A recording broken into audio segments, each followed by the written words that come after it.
Hello everyone, welcome to Coaching Team Talk. I am Life Coach Tricia and I am from Life Coach Philippines. And this is Coaching for Self-Expression. This coaching conversation is for the people who are struggling to express themselves and for the people who want to help and understand the people who cannot express themselves. And my mission is to create a safe space for you and for the people that you love. Express as you journey on the freedom to choose to stay alive and to dream big again. So hello everyone, kumusta po kayo? This is another episode of Coaching for Self-Expression. So thank you for joining me live today and please leave your digital footprints by letting us know where in the world you are coming from or where in the world you are watching from. And please do tag a friend and circulate this video to help us reach more individuals who might be in need of what I will be sharing for this session. You may also give some shout outs to the people you want to greet and reach out with some inspiring message. If you are watching this on a replay, please do comment #replay. I am streaming via Facebook page of Life Coach Philippines and YouTube channel Coach AI Connect. If you are new to our platform, please like, follow, and subscribe. So great afternoon again, everyone. Thank you for all the people who are watching me right now. Thank you for joining me, and just drop some high comments. Just say hi, and who are for the people who are watching us right now. So as I begin, let me introduce myself. I am Life Coach Tricia. I am a certified co-actively co-create life coach, and I want to congratulate again the CACC Class 3 who graduated yesterday. So congratulations, coaches, and welcome to our Gamali. Welcome to the tribe. So I'm also part of Coach A Coaching Club Batch 1. I am a scholar of Master Coach A public speaking class, and as we finish our public speaking class, we will be having a culminating activity, the Summit virtual event that will be happening this August 10th and August 11th. So we've got 20 coaching speakers who will be sharing different message. And I am inviting you to join us. Just you can see the post of the different topics inside the Life Coach Philippines, so you can see and you can see the registration link for the event. So this event is no monetary investment, but registration is required. So I'm inviting you po to join us and allow yourself to hear the messages that we want to share with you. So I'm also a Master Builder Apprentice. I am also a Master Builder Apprentice of Master Coach A. We build tribe as we help your unstoppable dream to come true. So let me share with you different photos during my journey. So if you can see here, these are the photos of my fellow builders with Master Coach A. We've been journeying for almost 6 months right now, and I'm really happy that I'm with these different powerful classes, amazing coaches, and we've got different. We've been building different tribes right now, and if you can see it down here, the picture with Master Coach A. Ito yung pinaka recent, I think pinaka recent naming photo sa business coaching, and I've finished my 1 year business coaching that really helped me to fly to becoming an MBA and to becoming who I am right now. So I'm really grateful for this journey, and yes, I'm praying to renew my business coaching with Master Coach A this year as I launch different classes and different programs that I will be sharing with the people in my space. And the last photo is the 6 steps to speaking career training program by Master Coach A. And together with different speakers that you will be hearing during the Summit virtual event in August 10 and 11. So you can also connect with me through my Facebook page that is Life Coach Tricia, or through my community that is Express to Dream Big Again coaching community. This is a safe space where you can begin expressing yourself. Then you also have this Decap Copper Republic. This is a coaching hub for all the coaches and a safe space where you can express yourself. So hello, Coach Al, thank you for joining with me to this afternoon, Coach Nords. And hello po, Nini David, thank you po for joining with me today. And thank you for expressing yourself today. And hello, Master Coach Yasmin. Thank you po for joining me this afternoon. And let me remind everyone to share your Pack My Bag moment.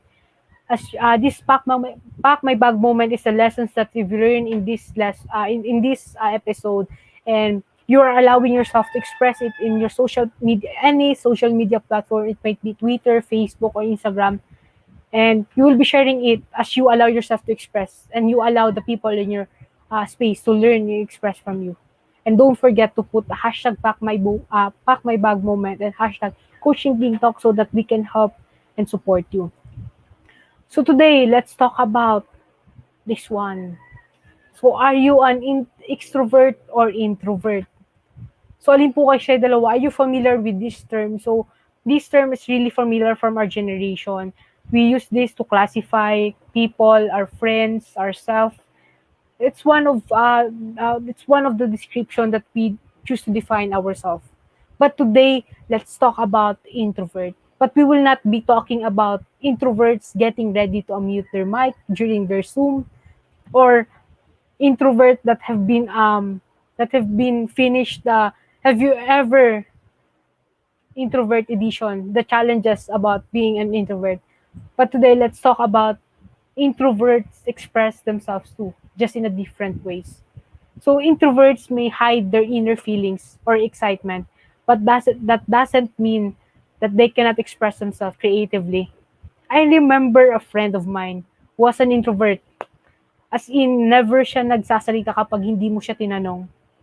And during my term as a president of one of the organization in our college, I created a community that will begin as their training ground as we leave the as we graduated as dun sa college na yon. So I've created that. So nag-interview ako, and he applied to become one of the committee of our organization. And when I was interviewing him, alam mo yun, ang gaganda ng sagot niya, pero hindi siya makatingin sa mata ko. And he cannot really fully express himself through words that time, but I know and I believe that he can really he is mas ma-express niya pa yung sarili niya, pero hindi lang doon. So here comes the intramurals nung batch namin, and kulang kami noon sa debate team. So I invited him to join the debate team, and that was his first time joining the debate team. And I was really surprised because isa siya sa he was able to become the champion of the debate. He was the reason kung bakit nag-champion yung team namin sa debate. And ang maganda pa doon, after the college intramurals, we've got the intrams for the university na, and he competed in there, and he become the overall champion in debate. So I'm really proud how introvert does express themselves, because we've got different way in expressing ourselves and creatively. So it is one of my introvert friend who really surprises me on the way he expressed himself. And I also got friend na sobra talaga hindi siya nagsasalita. And you will just feel na nandun siya sa'yo kasi kapag nagsasalita ka, nakikinig lang siya. Pero he will not say anything. Pero ang galing niya maggumawa ng mga tula. And actually, he is one of my friends whom I shared yung mga tulang sinulat ko noon. And by that, let me help you define what is an introvert. So, introvert is the people who are introverted tend to be inward turning or focus more on internal thoughts, feelings, and moods rather than seeking out external stimulation. Introverts tend to be more quiet, reserved, and introspective. Unlike extroverts who gain energy from social interaction, introverts have to expand energy in social situation. After attending a party or spending a time in a large group of people, introverts often feel a need of recharge by spending a period of time. So I've got this experience in my life that after my graduation in college, um, lumalabas lang ako minsan once a month or once a week because I really need a lot of time in recharging myself. I recharge myself by shutting down. Yun yung ginagawa ko dati, shutting down all the people in my space. Pinuputol ko yung communications ko with them. But that was unhealthy recharging. And it doesn't really help me to express myself kung paano ako magba-bounce back. So, the way I recharge myself right now is expressing to someone in my safe space. So, as an introvert, I am one of the introvert po. I don't really expresses my thoughts to other people but only on the people in my safe space. So sila lang po yung talagang nakakapag-express ako. So if you know someone, invite them to join me this afternoon for this conversation. Hello Coach Team, thank you for joining me po this afternoon. So let me share with you the common sign of introverts. Ano ba yung mga common sign of introvert? So, being around of people drains your energy. So, do you ever feel exhausted after spending time with a lot of people? After a day of interacting with others, do you often need to retreat to a quiet place and have an extended amount of time all to yourself? One of the major characteristics of this personality type is that introverts have to expend energy social situation unlike extroverts who gain energy from such interaction. That doesn't mean that all introverts avoid social events. And the second common sign of introvert is people often describe you as a quiet and may find it difficult to get to know you. So um, introverts are often described as quiet, reserved, mellow, and are sometimes mistaken for being shy. While some introverts certainly are shy, people prefer to choose their words carefully and not waste time pretending to be extroverted. People prefer to choose their words carefully and not waste time or energy on needless chit-chat. If you are the quiet type and a bit reserved, you probably are an introvert. And the third common sign of introvert is too much simulation leaves you feeling distracted and unfocused. When introverts have to spend time in activities or environments that are very hectic, they can end up feeling unfocused and overwhelmed. Extroverts, on the other hand, tend to thrive in situations where there is a lot of activity and few chances of becoming bored. According to at least one study, researchers have found that introverts tend to be more easily distracted than extroverts, which part of the reason why introverts tend to be prefer a quieter. If you tend to feel overwhelmed in a busy social situation, you probably tend to be an introvert. But there's a lot of studies about this, and is one of the reason sign that you are common reason signs that you are an introvert. And the last common sign of an introvert is you like to learn by watching. When extroverts tend to prefer to jump right and learn through hands-on experience, introverts typically prefer learning through observation. While extroverts typically learn from through trial and error, extroverts learn best by watching.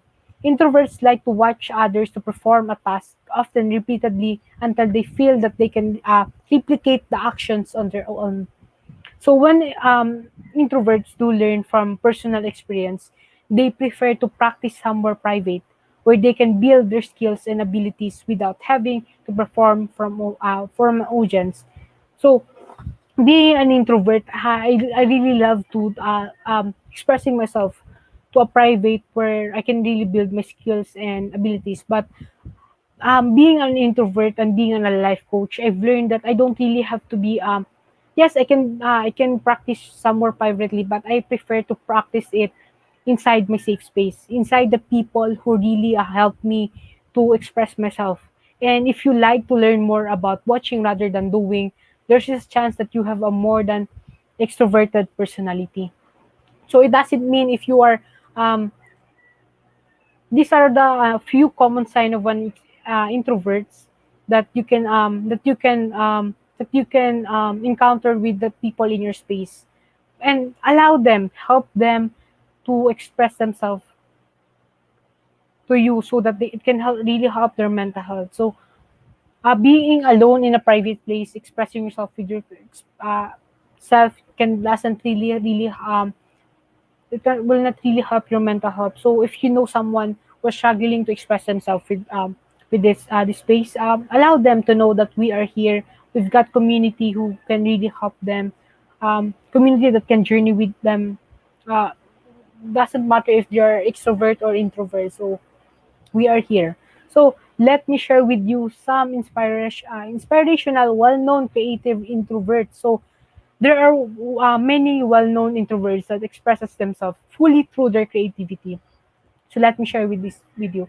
So Post Malone is an introvert. So one example is Post Malone and how he expresses himself best through his music. So when he was nominated for the Record of the Year at the 63rd Grammy Awards, they put a clip of him talking about this.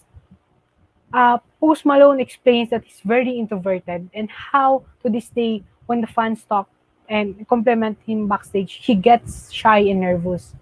The energy from the crowd allows him to fully get into the moment and share that through his performance. So music was and always been a way for him to express himself. So Post Malone is one of the example who is an introvert who really express himself in his own creative way in it is music. So I've also got another example of introvert is Ed Sheeran. So as you can see from these examples, you don't need to have a certain personality type to be successful or to express yourself. There is no right and wrong way to do it. All it takes is wanting to express yourself. So we've also got coaches who are introvert. Like we've got Master Coach Hasmin na mention niya in one of isa sa mga posting niya na that she is an extrovert, and we've also got Master Coach A. But they are both they have both way in expressing themselves, and I really appreciate them how they show up in their own digital space. So these are the some inspirational, well-known creative introverts that you can also follow, and you can also research about this. So let me remind you that there is no right or wrong way to do it in expressing yourself.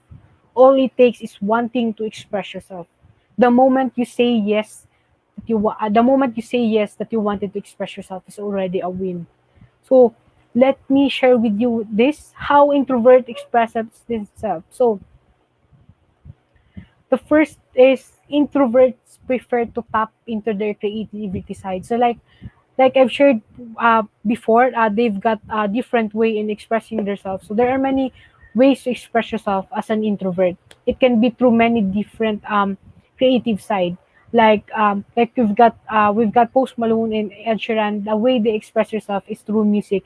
So we've got also a lot of artists, painting artists, who express themselves through their artworks, through their painting, and we've got a lot of famous photographers who express themselves, famous introvert photographers who express themselves through the photos that they have taken.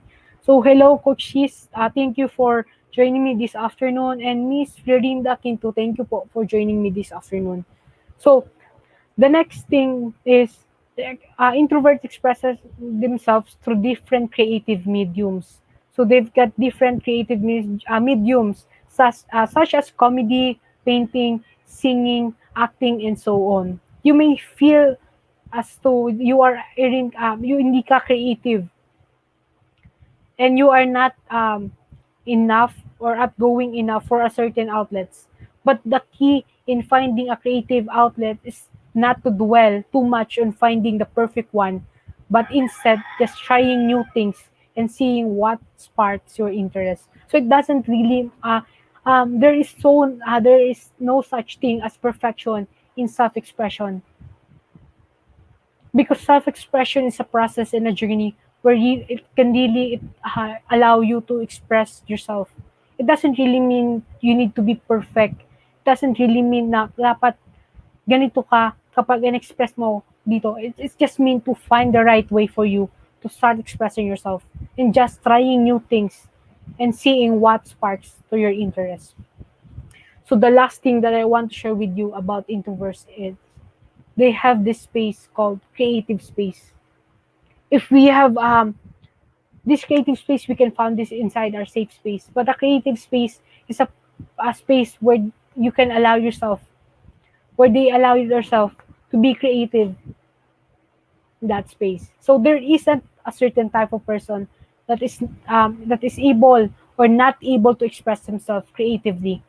It's about finding what's right for you and what makes you feel at home in your best or most expressive state. Knowing this can be inspiring, spark something in you, and you want to try different artistic medium. As introverts, we sometimes get discouraged or start thinking about how people would react to our creative expression. But the best way to go about it is to keep doing what you are passionate about and expressing yourself in the way that makes you feel best. And having your safe space can really help you to feel all of these things. Most of the introverts, like we get easily discouraged of how other people think about us. But let me share with you this, that I was able to overcome that kind of mindset when I allow myself to journey in self-expression. I am here with you to journey. Let's keep doing what we are passionate about and expressing ourselves in the way that makes me that makes us feel the best. And here are the things that I want to share with you this afternoon. That we've got a lot of different way in expressing ourselves, in describing ourselves, but we've got also the power to choose to express ourselves. And by that, let me invite with you, if you know someone, if you know parents who feel a lot of frustration when their children don't express themselves to them or answer them with just one word or a simple nod, I will be running a 6-week coaching workshop titled Skyrocket Your Expression Quotient. This um this coaching workshop is for your kids from 14 years old to 25 years old. A 6 weeks journey in discovering their expression quotient. And it includes 6 modules that will really help them to journey in understanding themselves, um, discovering the gap between their dreams and reality. And this coaching workshop includes unlimited 30 minutes personal coaching for 45 days, unlimited chat support for 45 days, and a free class of 21st Polymath Mental Model Masterclass by Master Coach A. And the module, let me share with you the module of this coaching class. The module 1, we will be talking about understanding myself better. Module 2 will include inventory of expression. Module 3 will include the gap between my dreams and my reality. Module 4 is the seeds of hope. Module 5 will be eliminate the uncertainty of your fear. And Module 6 is a mental model class on self-expression by Master Coach A. So it's time to fight for your dreams and let your voice to be heard. So allow your children this opportunity to learn to express themselves, to learn to express what they really want to do in life, to discover their own expression quotient. And as they choose to, they move closer to their dreams in life. So as I end this conversation, let me invite you to be part of what we are doing as an organization of professional certified life coaches. So if you are not yet a smart holder of B-Learning e-card, let me invite you personally to become a mental model collector like us and be part of B-Learning Society, the tent maker of B-Learning homes for mental fitness. As a B-Learning e-card holder, you will enjoy 5% discount, food and beverage discount from the Cup Republic, full access pass to live monthly mental model masterclass by Master Coach A, plus a 90-minute free coaching session with senior coaches from Life Coach Philippines. The next mental model masterclass is on August 21 at 7 p.m. and Master Coach A will cover the polymath mental model. Learn how you can combine skills and become the superstar in your field. Discover why the polymaths will win the 21st century. So register now and connect with Coach Tricia through 0917-586-1661. And why mental models are so important?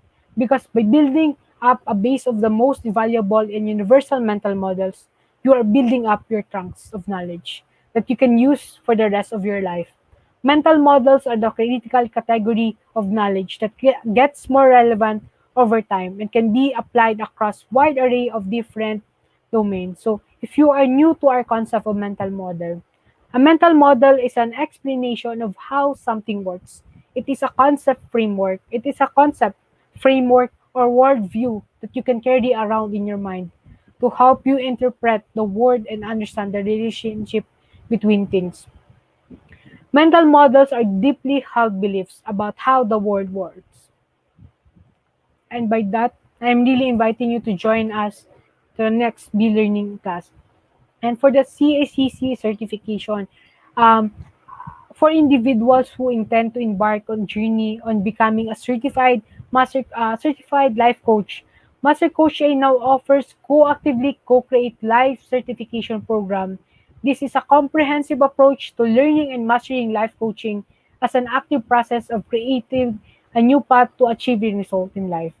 So that success is inevitable in every coaching relationship. It includes a 21-day web-based learning, 3-day live coaching bootcamp with Master Coach A, and a 3-day live business bootcamp with senior coaching team. The program package also comes with many other bonuses. So connect with Coach Tricia through 0917-586-1661 to discover the opportunities waiting for you in this profession. And by this, I would love to congratulate again the CACC Class 3 who graduated yesterday. And welcome to our family, welcome to the tribe, and I really looking forward to journey with you. And do join us another for coaching conversation later with Master Coach Hasmin for coaching for God-centered living at 4 p.m. So if you've got question about my episode today, or you've got there's something that resonates with you, let me help you. So you can connect with me through to my email, that is triciacarino@gmail.com. My Facebook is Tricia Cariño, or my phone number 20927-997-3015. So once again, this is Life Coach Philippines from coaching. Once again, this is Life Coach Tricia from Life Coach Philippines for Coaching Think Talk. Coaches like us think and talk like this. This is us in the Philippines. Love, bomb, boom. Bye everyone. Thank you for joining me.